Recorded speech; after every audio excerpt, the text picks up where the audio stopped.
Moshe Feldenkrais Professional Training Group, June 18, 1973. Observing, not fixing, not assimilating.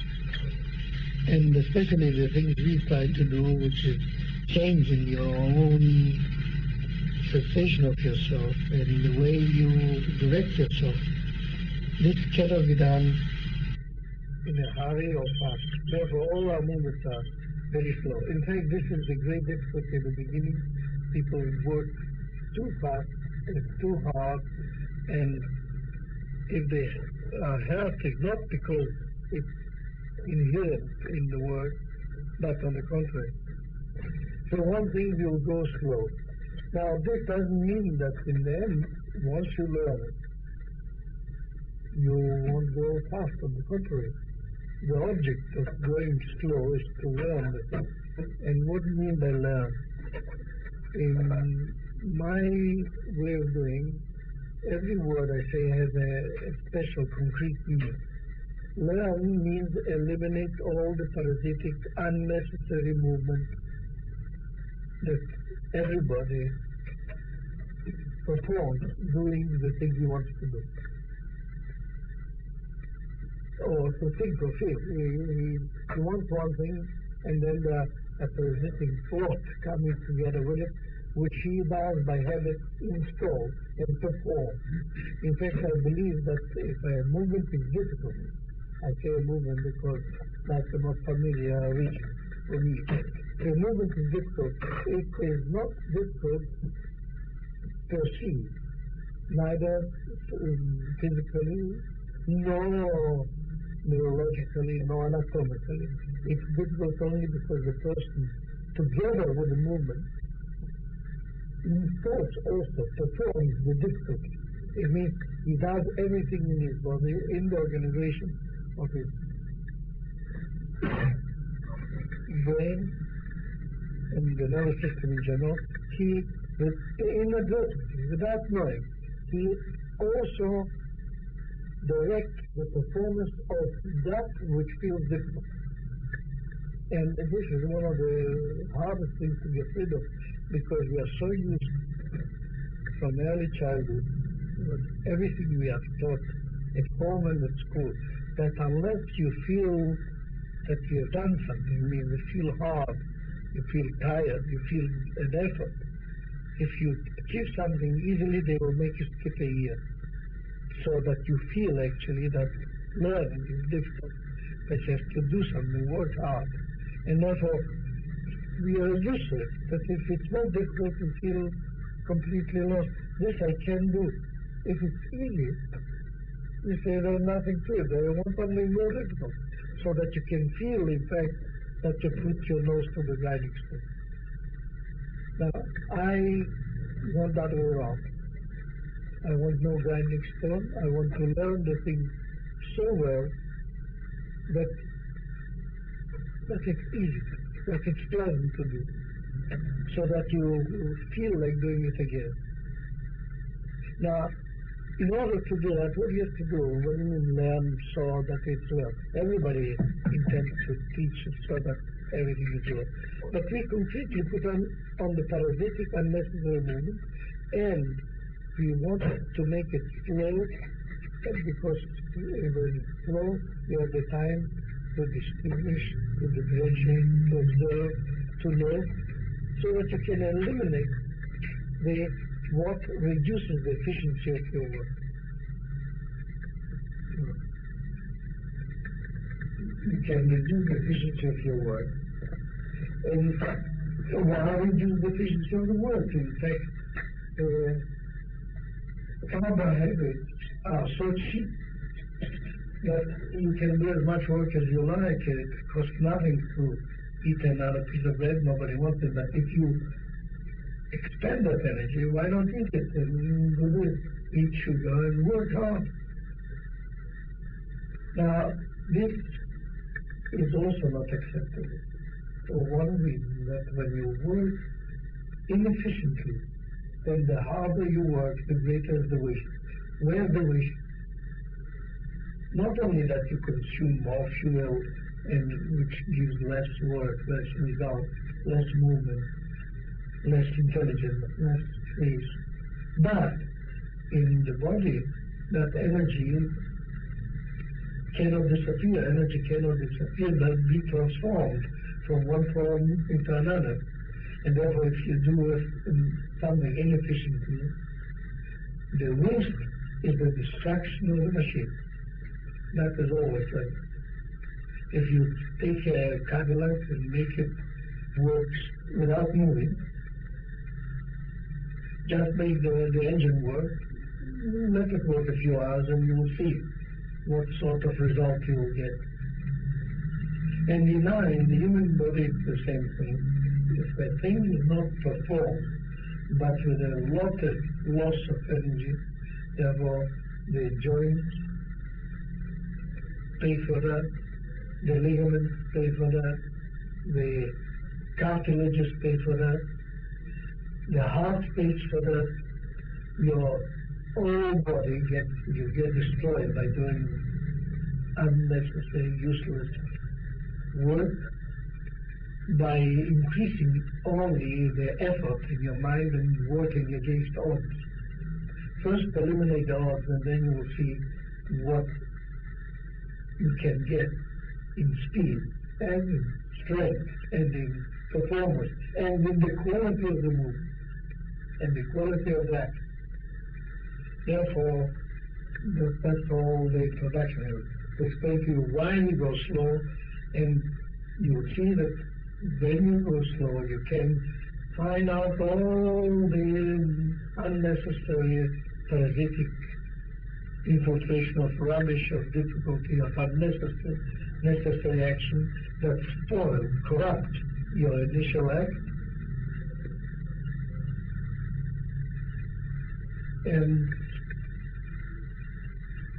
doesn't allow you to increase speed. You increase hurry, you increase confusion. But speed, fast, to go fast, can do only those who can.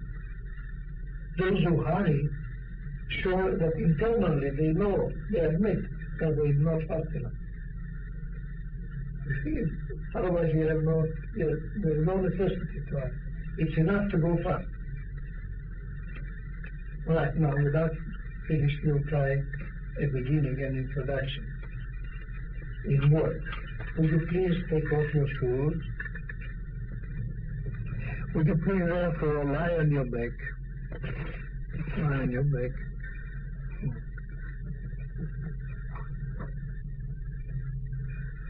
And leave room between each other so that there is no conflict in movement. So you won't be moving much, so in this lesson you can be a bit close, doesn't matter. Enough room for everybody. And we will do something of breathing. As breathing is necessary whatever we do. And try first. Observe whether you are breathing at this moment, or whether you're breathing now. And to know that, would you please pay attention where do you feel? How do you know? How do you sense whether you're breathing or not? You see, most people will sense their breathing at the upper lip or at the nostrils.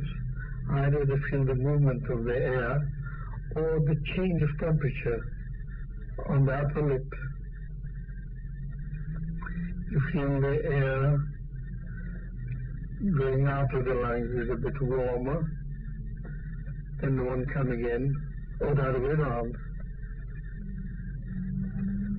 But most of the time it's warmer, and you sense that. Therefore, when you want to know whether you breathe or not, you actually, without knowing, direct your attention there to feel what sort of breathing is it. Now, what I will try to do is, as you breathe now, lying, doing nothing. It's of course the simplest, the easiest breathing. So you listen to your movement of air in the nostrils, up the upper lip. And now try, while you do that, you'll see in our breathing, normally, when we pay attention, we are involved, interested, we hold the breath, we make a break. This is an involvement which makes the attention difficult and improper, and the action improper. Therefore, we want to do something about it now. Listen again to that movement, and now direct your attention to the way your body is lying. This to the heels. Without changing anything, just feel how the heels touch the floor. And which one weighs heavier on the floor? And which is the point where it touches on your heel? Is it the same on the right heel than the left? I mean, is the pressure on the foot symmetrical?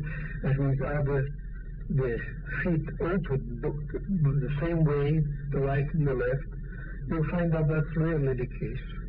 Most of the time one foot is turned other way than the other because the hip joint is different, because the back is different, because the head is not in the middle. Eyesight may not be symmetrical, and therefore the feet don't open, the legs don't open sideways like that in line, so they are exactly symmetrical. Therefore look at that. And then at the calf muscles behind your legs, they touch differently, and differently in pressure, and differently in location. At the back of your knees. Now watch that while you direct your attention whether there is a halt or a loss of the awareness that the breathing goes out through the nose. And see the effect, how that you listen differently, you direct your attention differently to your body when you listen to your breath. Means you know really that you are breathing or not breathing, or breathing in or breathing out, and at the same time direct your attention, or whether you ignore the breathing and direct your attention only to the spot which interests you. So again, and now the hip joints. The hip joints, the back, the pelvis, or the side, not the largest part of the pelvis, but where the hip joint is really. And now the small floating ribs. Can you feel them moving at all when you breathe like that? Or are they motionless? And now the rest of the chest, the shoulder blades. And then have a look at the whole spine from the coccyx through the lumbar region to the chest, between the shoulder blades, the neck. Vertebrae that don't touch the floor, like in the neck, and with many people in the belt region, the lumbar region, nothing touches the floor. Or touches less than in other parts where the body lies squarely on the floor. Look at that. And keep on directing your attention to the breathing, to the nostrils.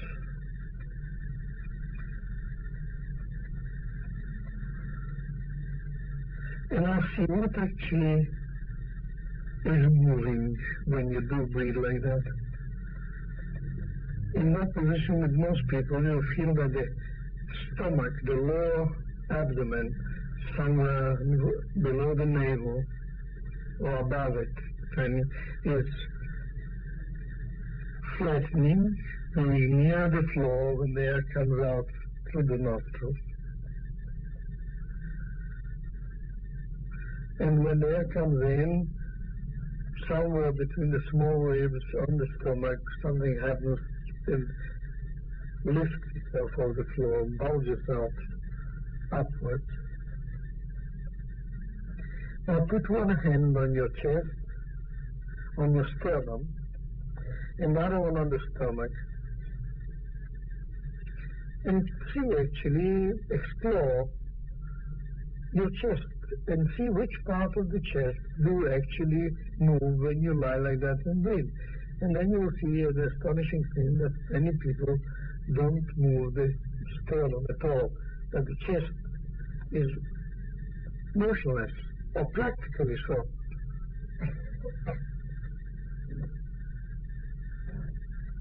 Just see that the movement of breathing comes in the stomach, somewhere around the small ribs and the navel, and very little in the upper part of the chest.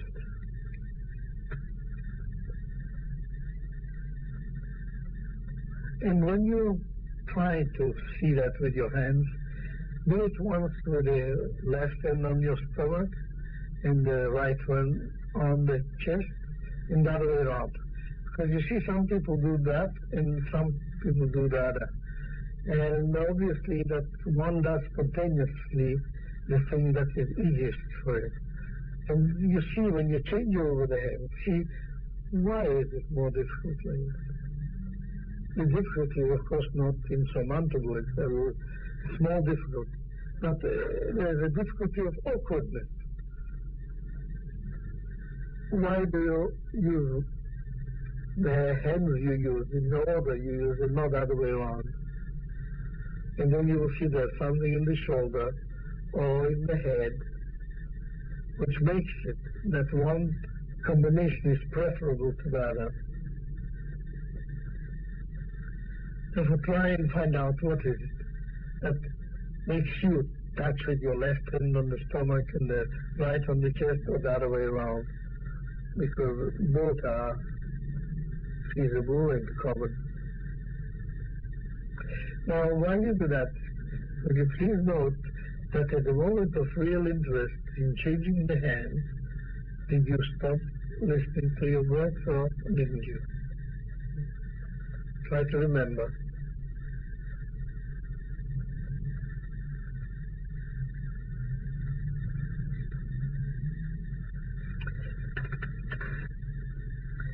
So now, would you please spread your feet a little bit, the shoulder width, not too much, just normally.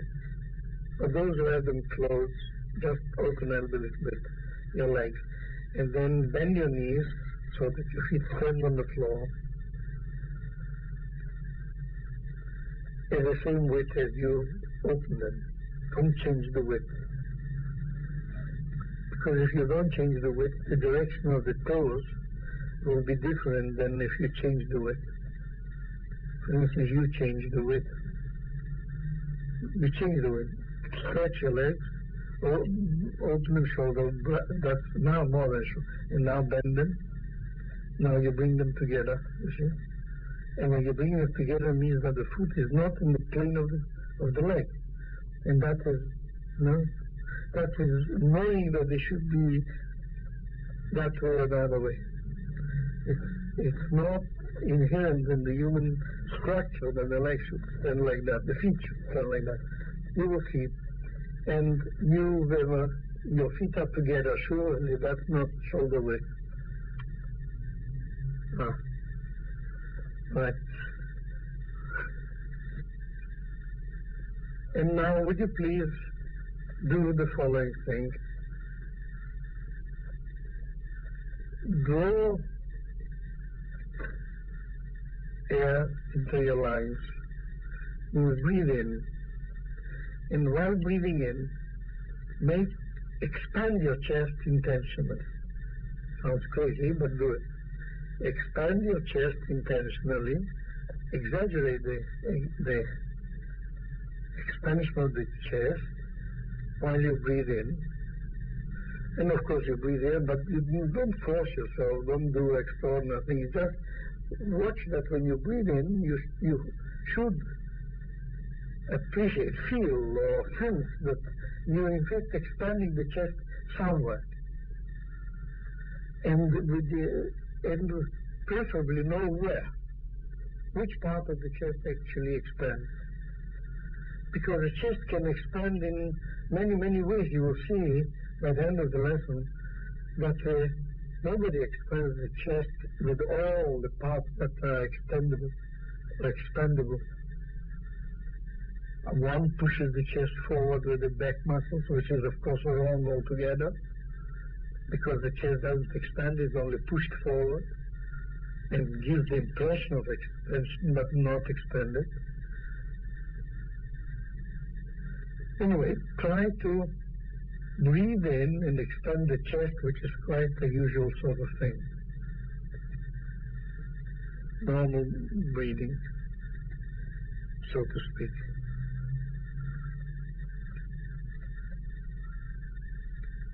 Now, listen to the movement of the air in the nostrils and make sure that you don't make noise in breathing. No noise, it shouldn't be heard from afar, from any distance. Because the structure of our pipes for the air conditioning of our body are sufficiently large so that the air can travel at a speed below 1.50 meters per second, and at that rate it won't produce vortices, and it won't make noise. If it makes noise, it shows that you close up intentionally or without knowing the nose, the nostrils, or the passages from the throat to the nostrils, or any part of your breathing apparatus, and there the velocity of air becomes excessive and produces noise.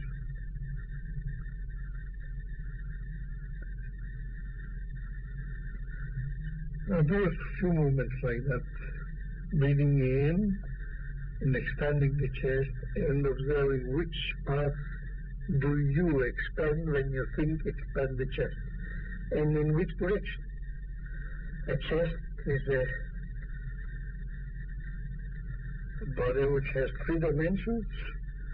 It's in space, and therefore when it expands, it can expand backward, forward, sideways, right and left, up and down, like any body, any material body can expand that way. Now, our chest actually can expand in these 6 directions, and see which one are you using at this moment.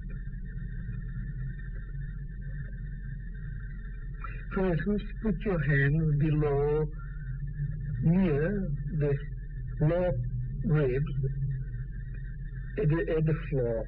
But of course, move your hands without strength, and so that you can, on the floor, when you expand that as you do it without changing, see it's the lower ribs near the floor, behind the back, but make the movement with the hands so gentle that they don't change the position and the major muscles of the chest, which will of course change the way you breathe.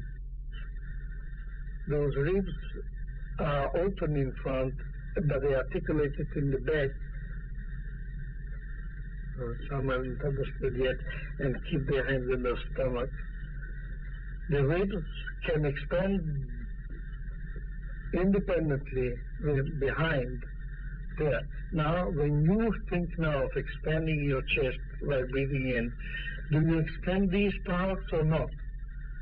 Don't correct it. The correction, that's my job. Because if you correct it, of course you're not paralyzed. You can 1 minute make it different. But the question is, how come that a part, the essential part of breathing, is neglected and doesn't work? And therefore that correction must be more fundamental than just a decision to use it once or twice and then forget about it again.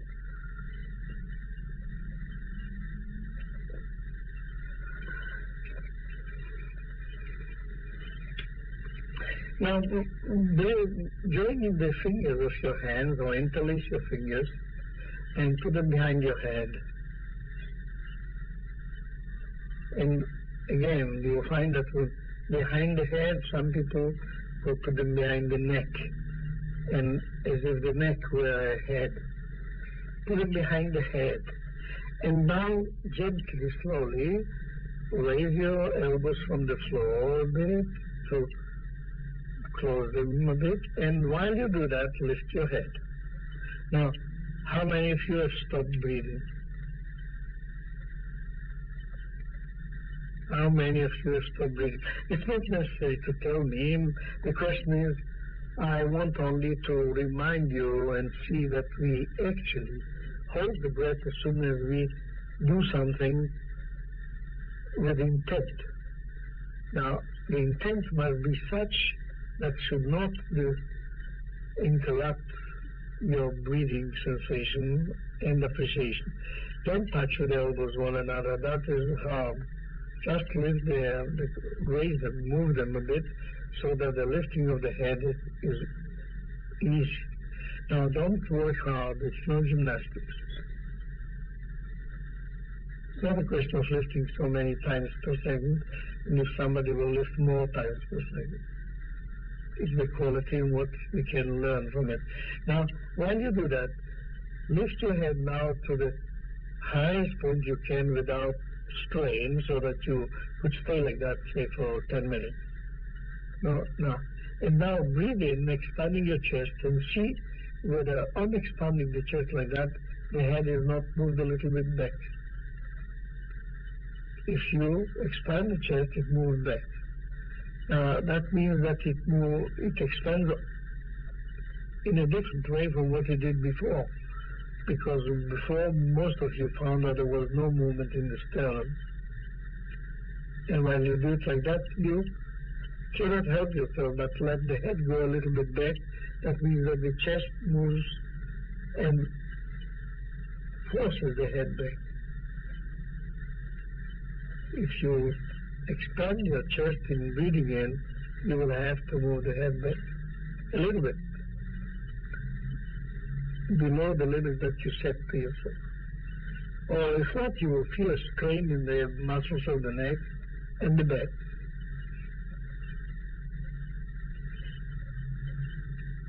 Now, that's good enough, and that's quite normal. But now,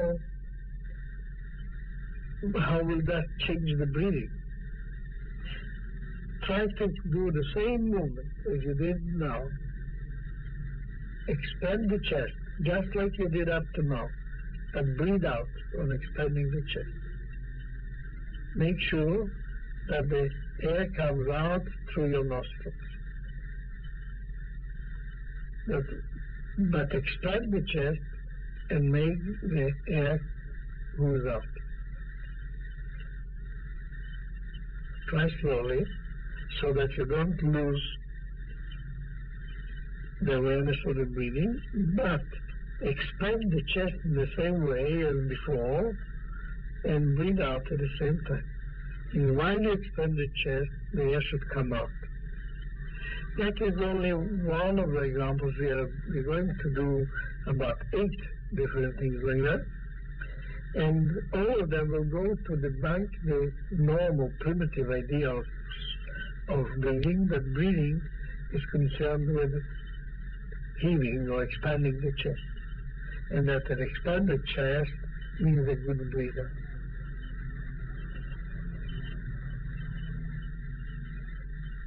So now that's the first moment where it's just opposite to show you on your own body, in your own doing, that expanding the chest or not expanding the chest influence very slightly breathing. You can do the one and the other, just like you can touch your nose with your right hand and with your left hand, and that doesn't make any difference.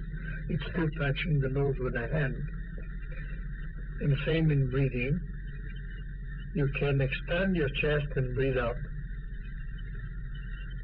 Moreover, if we do it now, as we go on doing it, if we do it, say, 20 or 30 times running, you will find the awkward situation then if you try to breathe in by expanding the chest. That will feel as awkward as this. It shows you how difficult, how easily we can lose a bit by being aware of what you're doing, and how easily we can acquire a habit if we are aware of what we are doing. While normally it's very difficult to acquire a habit and very difficult to lose one.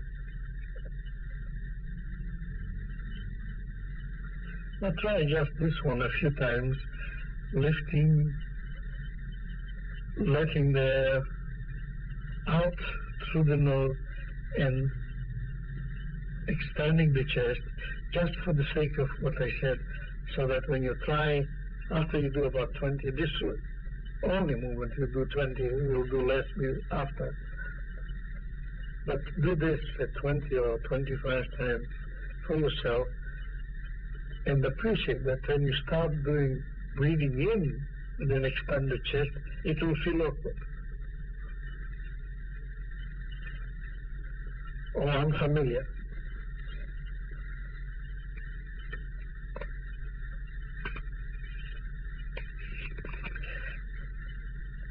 And then to ask the important, well, try it and then we will see.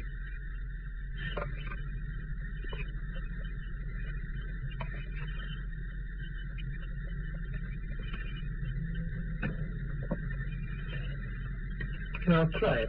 Try now to breathe in while you expand your chest, and you will see that that will feel unfamiliar.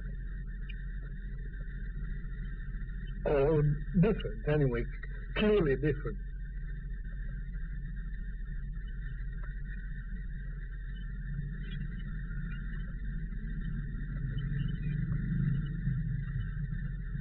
And now, try as an exercise, as a mental exercise for the moment, when you,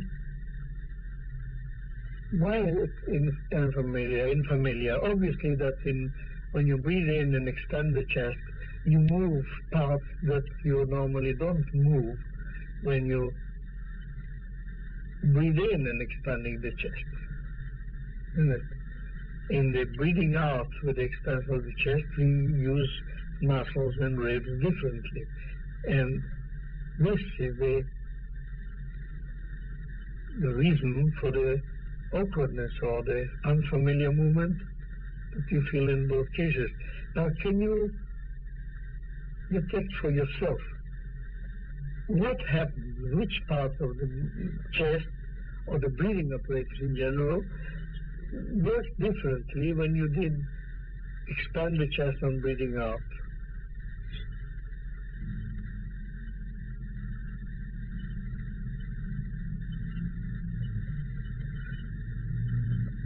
Now, would you please lie on your stomach?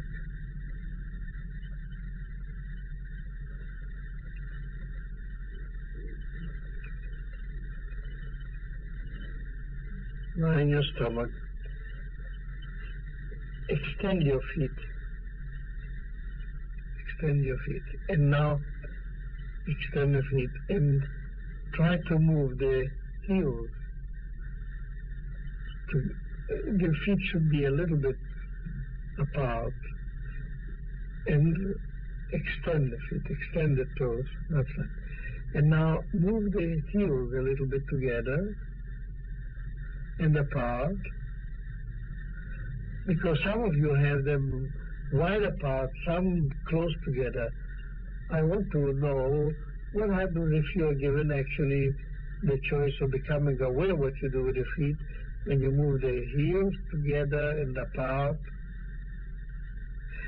a few times, and then move the toes together and apart, the toes together and apart, together and apart, and then leave the feet, heels, toes in a position which you feel to be neutral.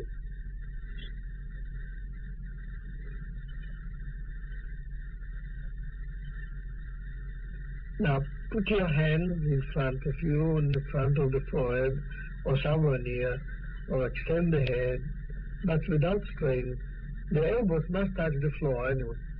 I mean, the arms, no matter how long they are, you should put them as long as you can do with both elbows touching the floor. Now, the head, you can put one ear on the floor, or put the right ear on the floor. And now try to do the thing we did just now. And you breathe, expand your chest, and breathe out. With the right ear on the floor. The right ear on the floor. You can't put it unless your elbows are wider than the hands. That's why the wider than the hands. Now, therefore, you breathe in, you breathe out, expanding the chest. Breathe out and expand the chest while doing so. Observe only what are the parts of the body which are involved in doing what you're doing now. Besides the ones, the obvious ones, that means the movement of the air on the nostril, on the upper lip, and the expansion which every one of you does in his own way. Most of you don't do it the same way. Now, turn your head with the left ear on the floor and see whether that makes any difference.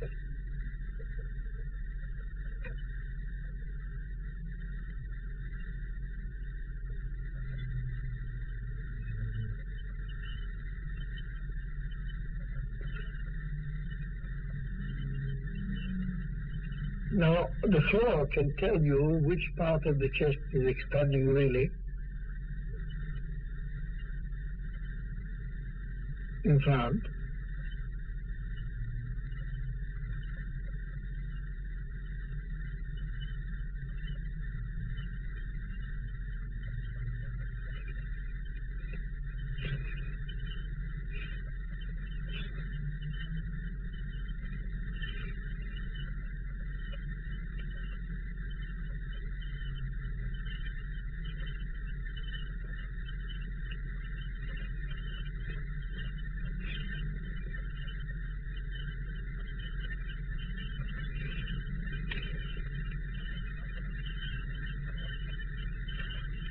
Now, again, the right ear on the floor.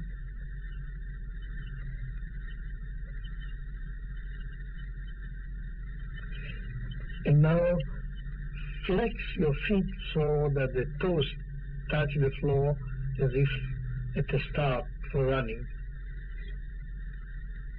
Toes. The toes stand on the floor as if for running. Flex your feet.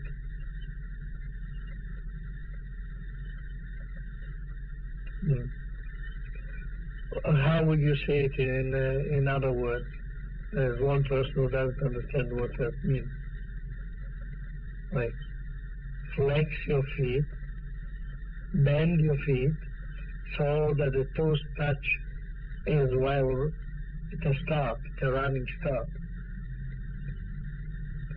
And now, with the right ear on the floor, expand the chest and breathe out and see whether that affects it anyway. And tighten your legs so that the kneecaps don't touch the floor. And now, gently, not powerfully, because if powerfully it would obviously affect the chest, but very gently lift the heels like that and see whether breathing out and expanding the chest means something else now than before.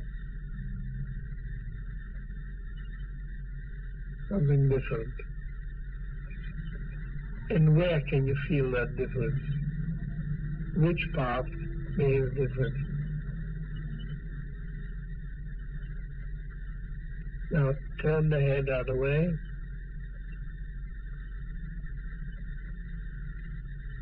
Stretch your feet. Stretch out your feet. Roll on your back.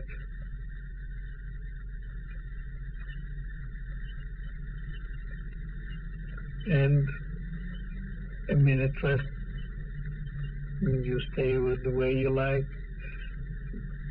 You listen to what you like, but if possible, pay attention to the movement of the breath and pay attention what you feel now in your abdomen, whether the movement is the same as before, whether the expansion now of the chest is different from before I called your attention to it.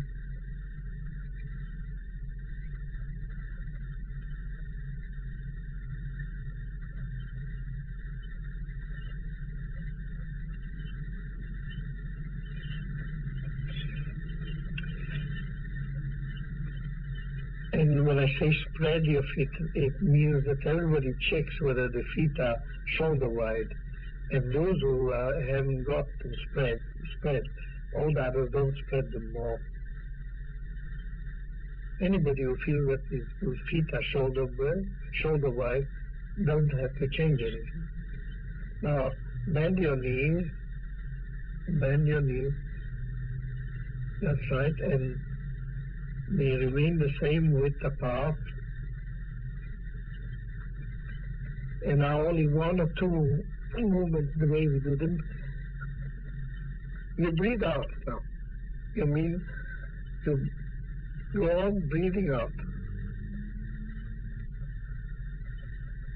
And when you breathe out, of course, the chest flattens.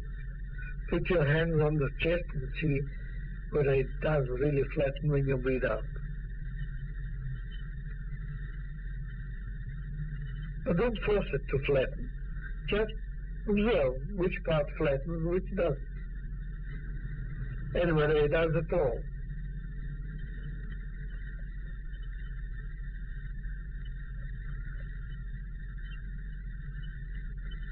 Because with many people, they never flatten the chest, they only change its position in space with the back muscles, and that makes a little change in the volume, and they think they flatten.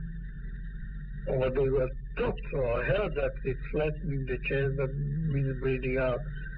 And somebody who you see somebody with a flat chest, you tell him, oh, you should go on doing some breathing exercise.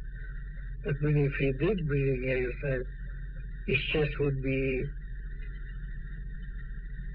expanded. Therefore, if his is not expanded, it means he doesn't flatten it from breathing out. It's already flat. Now see whether you are flattening your chest from breathing out, and where and how. Which parts are flat. And now slowly try to breathe in while you flatten your chest. Slowly breathe in, make sure on your upper lip that you're actually breathing in while you flatten your chest.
Now put your hands on your lower abdomen, below the navel, between your pubic hair and the navel, and see there, at the moment, at the beginning, as you saw, that was flattening, and if you leave it like that, it will flatten out too, each time air goes out of their lungs. Watch yourself and see whether you're still gone, flattening the stomach, the lower abdomen, when you breathe out.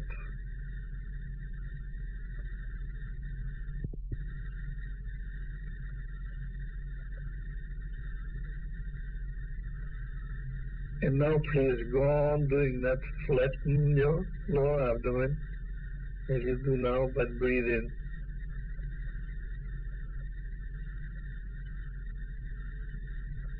Flatten your lower abdomen and breathe in at the same time. And pay attention to find out what are you actually expanding differently from before when you flatten on breathing in, flatten the abdomen on breathing in.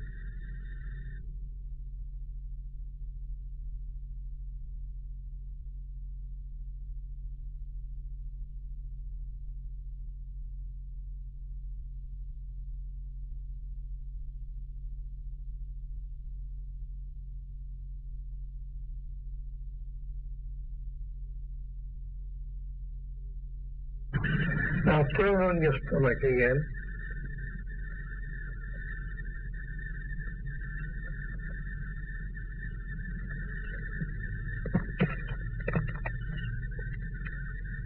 Put your left ear on the floor, with your arms forward above your head somewhere.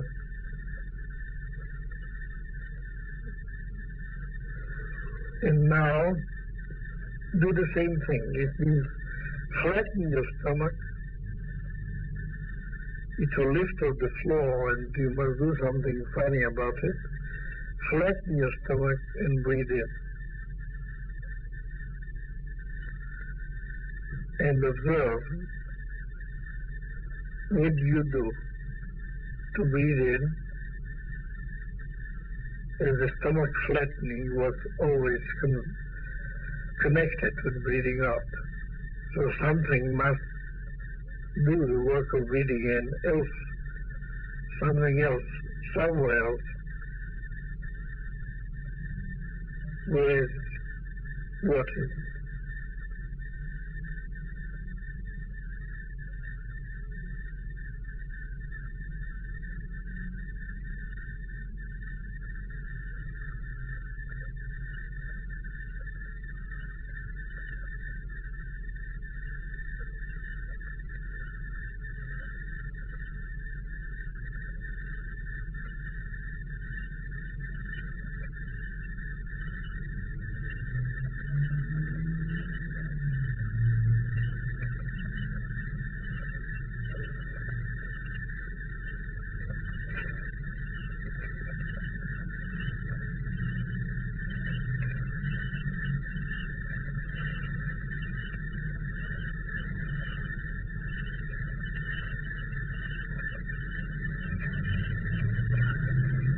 And return on your back.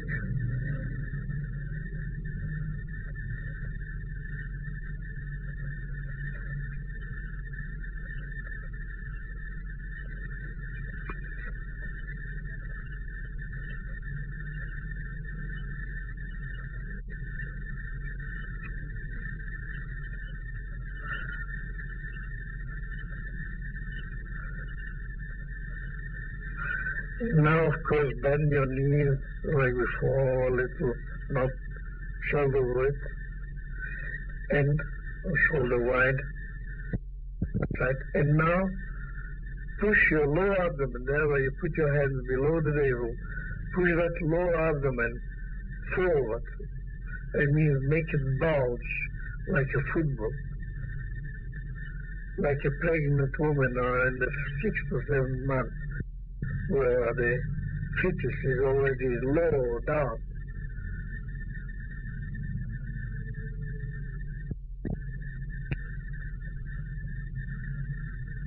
Now watch whether you breathe in or out now.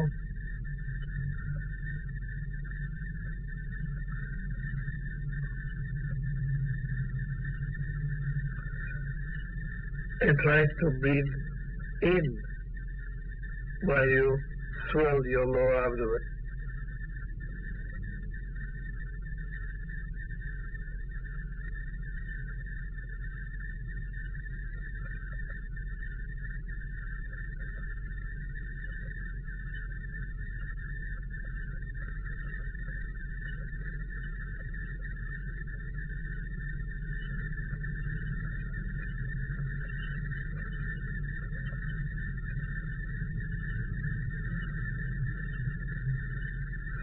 And now push your lower abdomen out like that, easier and better and rounder, and breathe out while you do that. Breathe out while your abdomen bulges, your lower abdomen bulges, becomes round. Although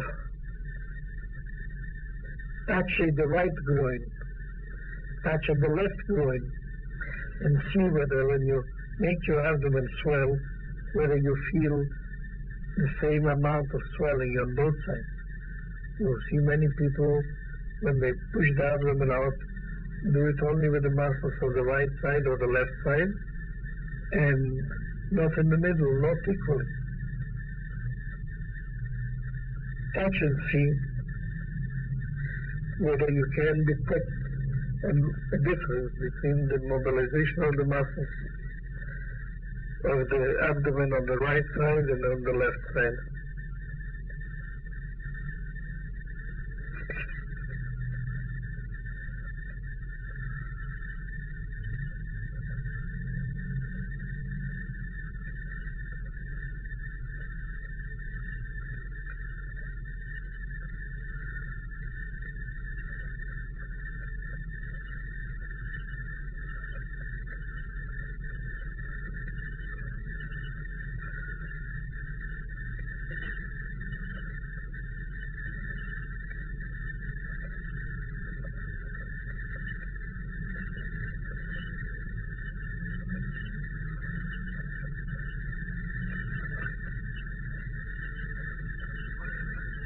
Now stretch out and rest a little, minute or so.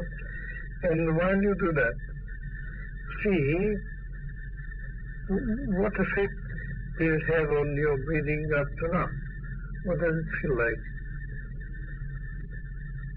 You see, we did so many things which are contrary to whatever is written or said about breathing.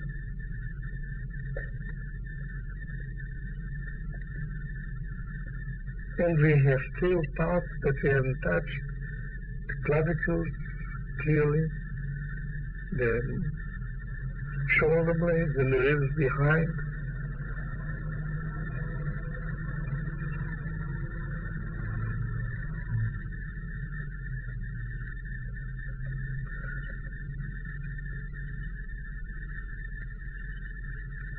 And now bend your knees again.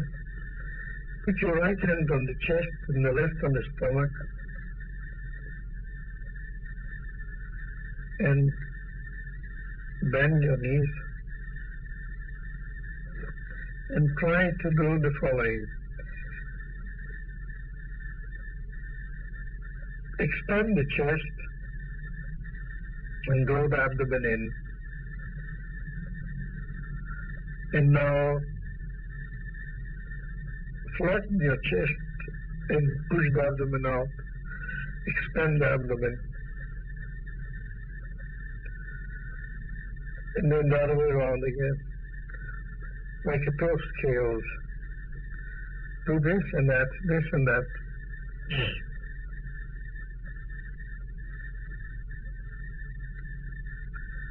And now, what happens with the movement in the nostrils?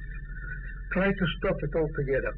Means breathe in once, not too much, and hold your breath while you keep on doing that seesaw movement, and you do it as many times as you can until you have to take another breath.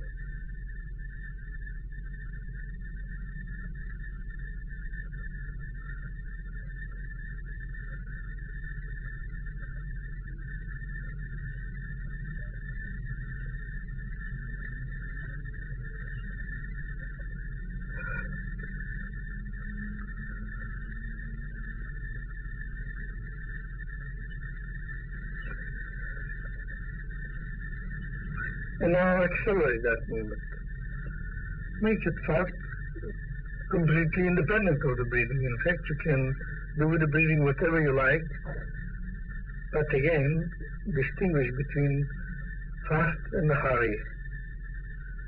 Go as fast as you like, but don't hurry. You can do it as fast as you like, but with no sensation of hurry.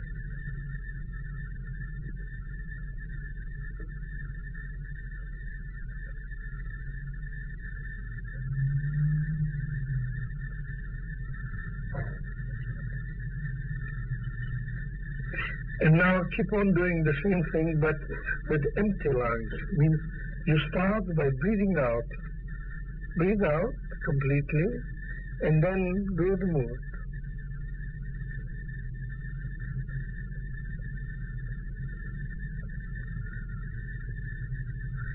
And gradually accelerate it to become very nimble, fast. It doesn't matter if it's smaller.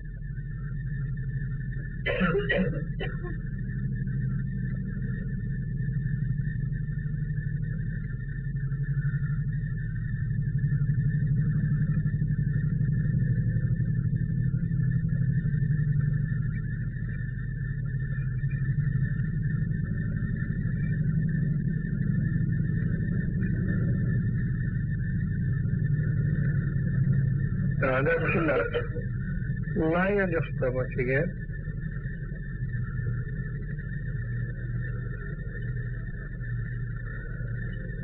Now put your right ear on the floor, but hands sideways.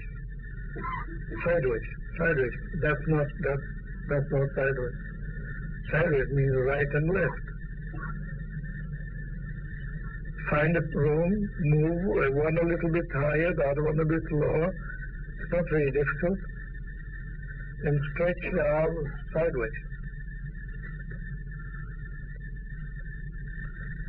They're sideways. It must be sideways. Must be completely sideways.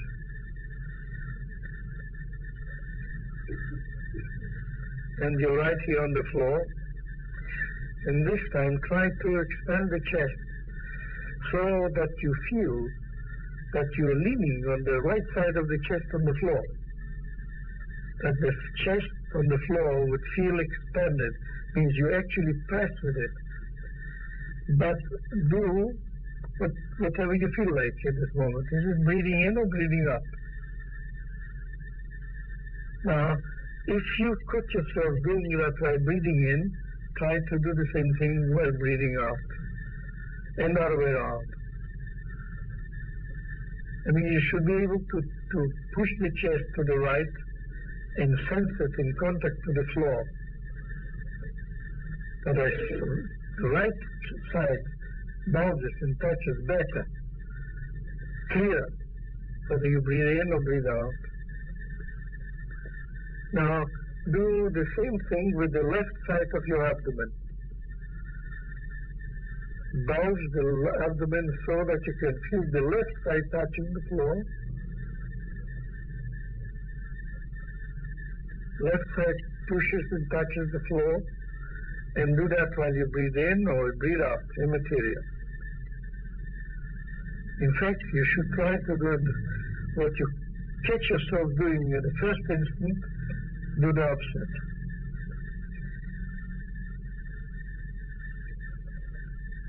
And now try once to touch with the abdomen and once with the chest.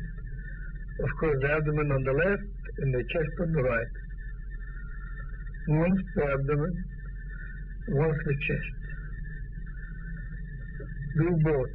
Breathing in, both things breathing in once, and both things breathing out once. And then find out what you think is the right thing to do in each case.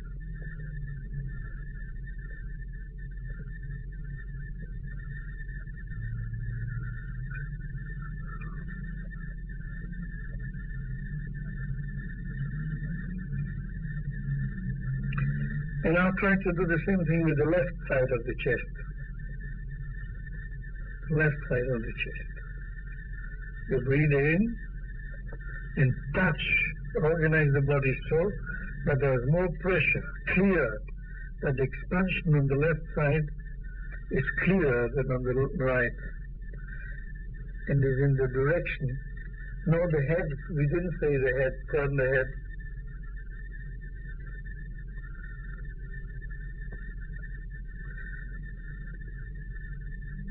Now do once the chest on the right and once on the left, and see whether it has anything to do with its head being turned. That one side is easier than the other. Which one is it?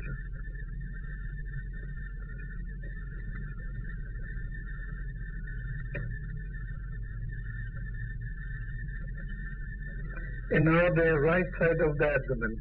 Push the right side of the abdomen to the floor. Once while breathing in, once while breathing out, and repeat as many times as you feel it's useful to you.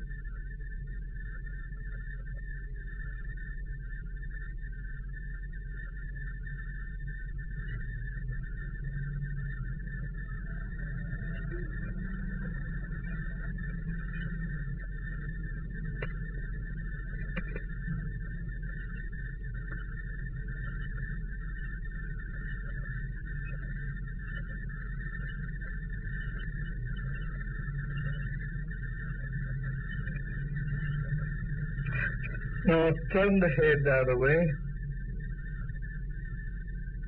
and this time expand the chest in the middle and the stomach in the middle, but alternate them.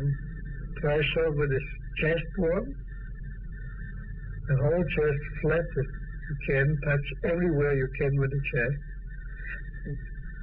Now, and this time, push your abdomen out and flatten your chest another way around.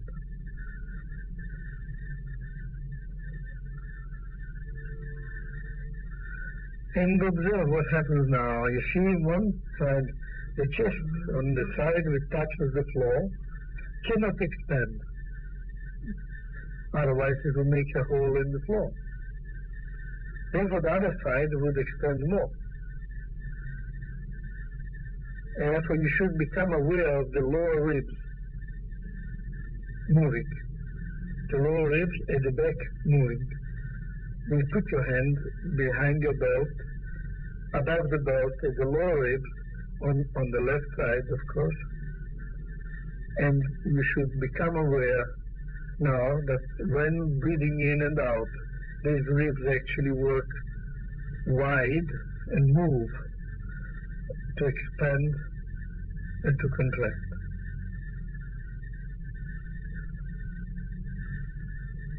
And if they don't, you still have to work very hard until they do, and I will explain in a minute why. Why is it so important?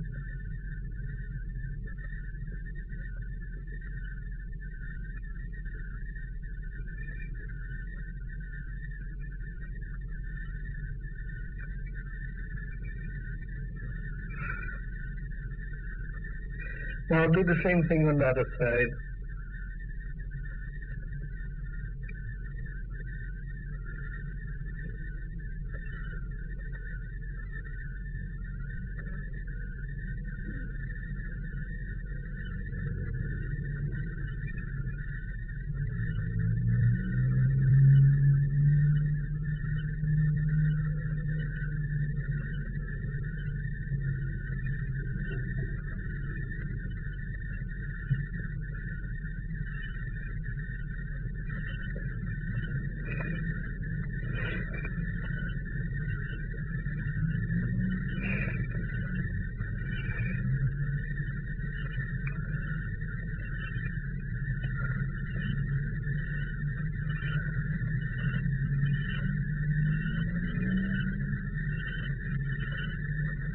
Now roll and sit up. Sit. Sit. Put both feet in any oriental fashion, the way you feel it. No? And now in front of you, put one hand on the ribs here, one the other, and help to push the hands far behind, on the lower ribs. The lower ribs. More. Elbows. That's right. More. You can move with your hands, help the elbows so that you really, and bend the head forward. No, not to the floor, bend the head. The spine, bend. No, you're not bending the spine straight. Bend. The spine. Not the body. That's right. Bend the spine, lower the head. And now, breathe in and out and see whether the lower ribs do something there behind.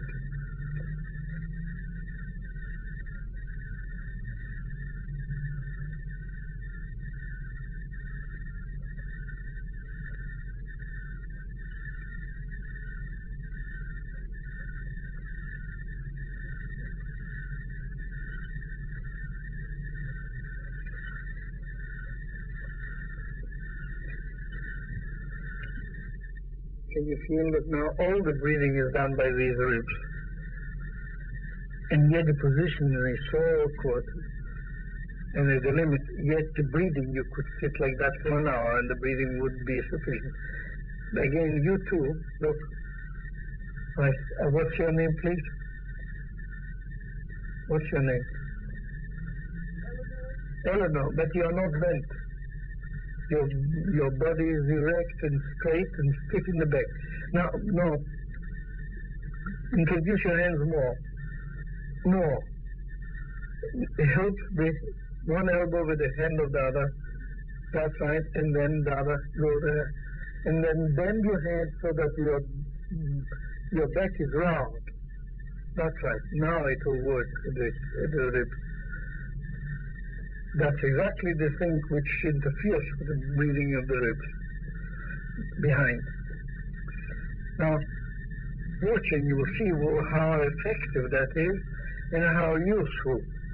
You'll find that your body sinks gradually because there is unnecessary, useless, harmful holding of the back with the muscles of the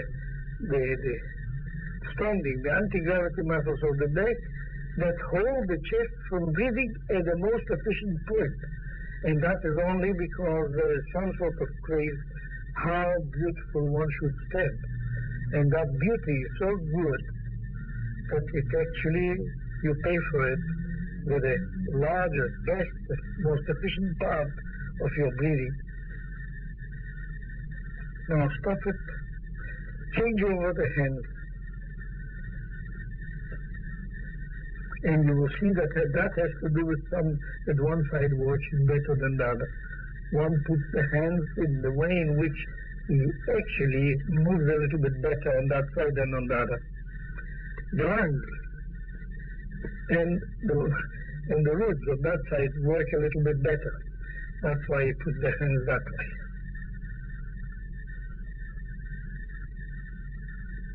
Now stop that. And listen a bit, we haven't got here anything to write, but it's good enough. If you imagine, you probably saw an atlas, many of you of course know it probably better than I do, but a lung is thin at the tips there, at the top, the upper part there, it's very thin and flat, and hangs down, and it's the widest part is below the sternum. Huh?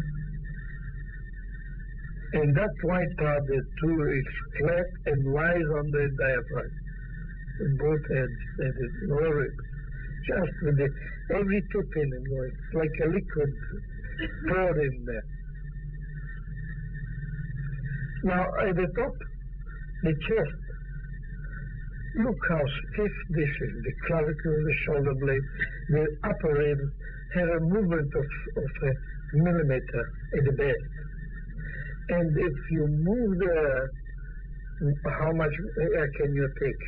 if you spend there the equivalent of 100 grams of sugar working, you can barely get enough air not to die if you did only with that. Because you do so much work, you do the work of taking a big piston and putting it down would take more air and less work than to do this. Well, that's good.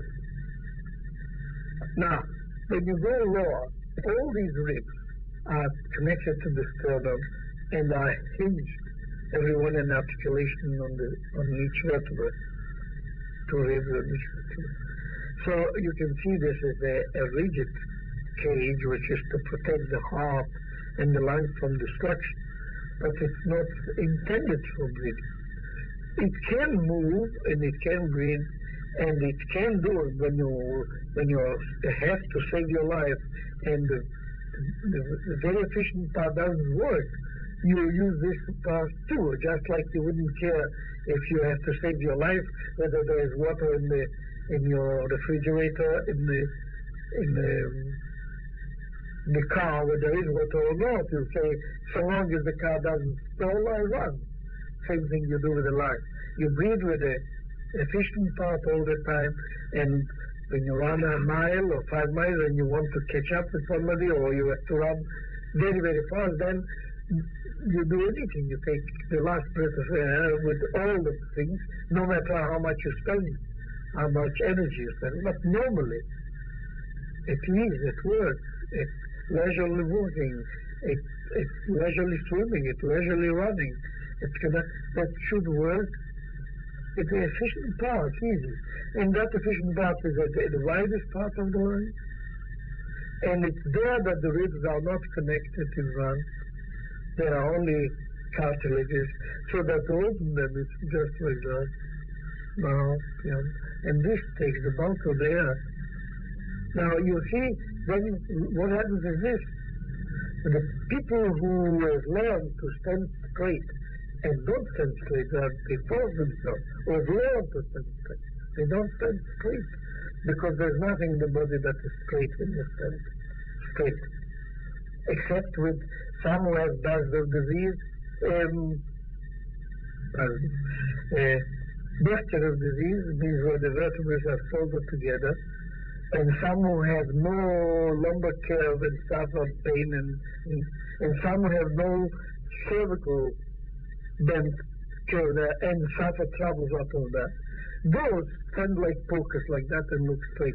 And now look, if you try to do that, if you stand here and make that straight, then this doesn't breathe at all. Because look, you're using the muscles there of the back to push the chest forward as if for breathing, and this can't breathe at all because these muscles interfere with the whole thing. You try in that straight standing, which is that you see a guru in India can sit in the jungle there on the tiger's skin, and he doesn't need to breathe. In fact, he holds his breath and wants the prana to come into his balls or something in order not to sleep with the woman, but to have prana. And he doesn't care for the breathing. He doesn't need it.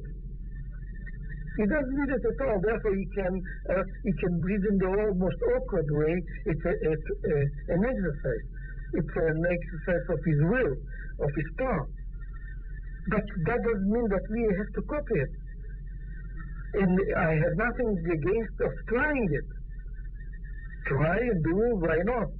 The more your knowledge is wider, the more choice you have, the more you know what is good for you and not. But to accept it just because the other one is a guru in India, I can tell you that if you compare life in India and the life you don't like in America, you don't like, you're American, most of you, you can't compare. Because in America, in this bad America, with Nixon and everything, you don't have children who have never slept in a bed, are born on the street, while cows go around and eat everything they can. You don't have that. And where the gurus are, there are millions of children in Ceylon. If you go there and have a look, there are families who have never slept in a bed but on the pavement, and the children were born there and have never had a bed in their life and never had a good meal in their life. And at the same time, you must not touch a cow. That's the teaching of gurus. Take the goods of them, all right, but don't imitate them. Don't think that you have to be gurus in order to be good human beings. All right. Now, I have nothing against the gurus. I know some of them are the wonderful people. And I know some from whom I have learned a lot.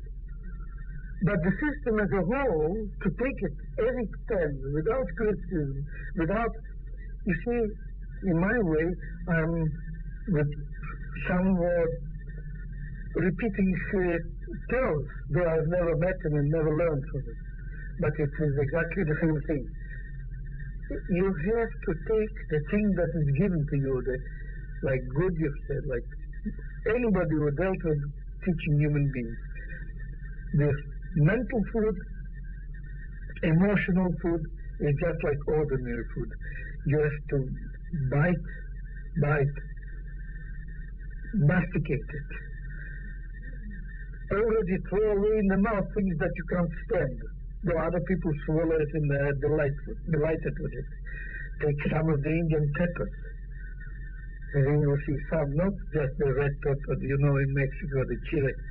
That is sweet pepper compared with the peppers that exist in the Indian repertoire of peppers. I once took one, I thought I was dying. Really, I couldn't got right, and I can eat the chili and the red pepper like with no trouble at all.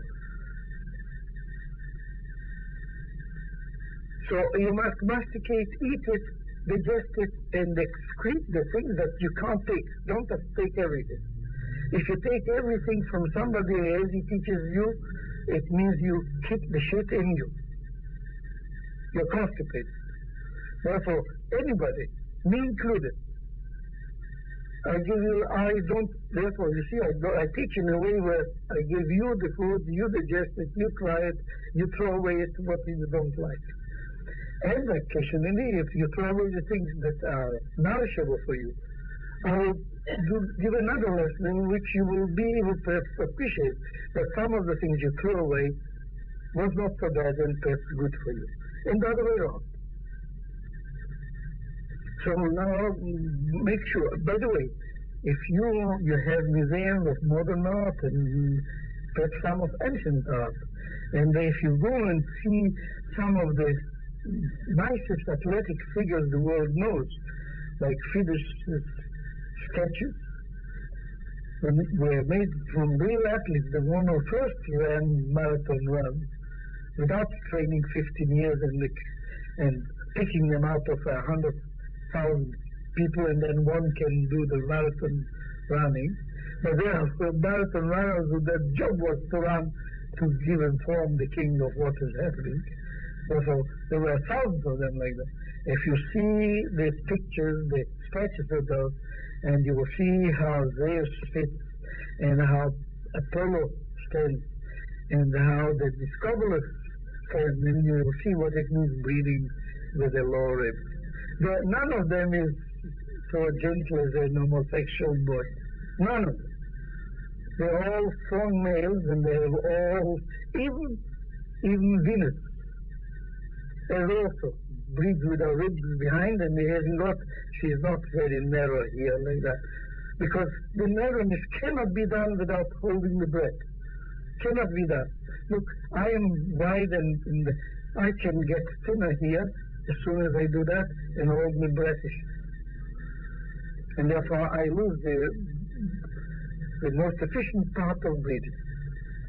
Yes, sir. I've always been interested in breathing this way. Now I've discovered today that I can breathe this way. That's my object. You should discover ways in which you can do, and you will see that in certain movements where this breathing is essential, you were forcing yourself to do the other and get more tired than necessary and couldn't last as long as you could. you have any, in other words, you're saying there is no, there's no one way. Well, I say there are a million ways and each one is appropriate to one thing. And you must, through your experience, learn. The trouble is that if you have only the most primitive way and you try it in all experience, then you have to train all the time your breathing because it doesn't fit. That's all.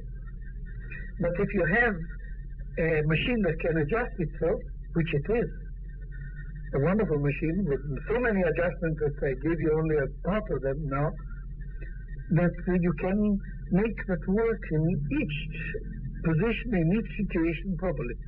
The real example is speech, intelligence. You see, you could teach people to what they have to say. Teach them what they have to say. Then when they know what they have to say, then in each situation they will say what you told them they have to say. And they accept it, they have to say, they don't know anything else. Therefore you can see what a boring, idiotic life that would be, and how crazy the thing would be if the man said the things you were talking to say in each occasion. You learn that if you want to get a human being, you teach him speech, and you teach him formation of phrases, you teach him syntax and grammar and style and all sorts of things, and show him that people wrote like that and like that, and that there were ancient way of expression, and that it can be put in poetry and it can be in like that, it can be sung and it can be all that. And after that, when he got the mastery of that ability, you give him a loan to fight for his life. And occasionally very intelligent people say very silly things and regret it and learn from it not to say it again. And very silly people very often say most important things and they can't repeat it. So that's that. And breathing is the same thing. You have a function, you let yourself limit it. Learn, use it. Now, thank you. That's good enough. Get up now. Thank you. Get up and you will see. Feel for yourself how you stand now. What it feels you on your pelvis, in your shoulder. Go walk around and see what you feel like. And you can see we really, as far as gymnastics, we did very little. Now, watch yourself and see where you breathe and how, and what sort of sensation you have in your face, in your eyes, in your legs.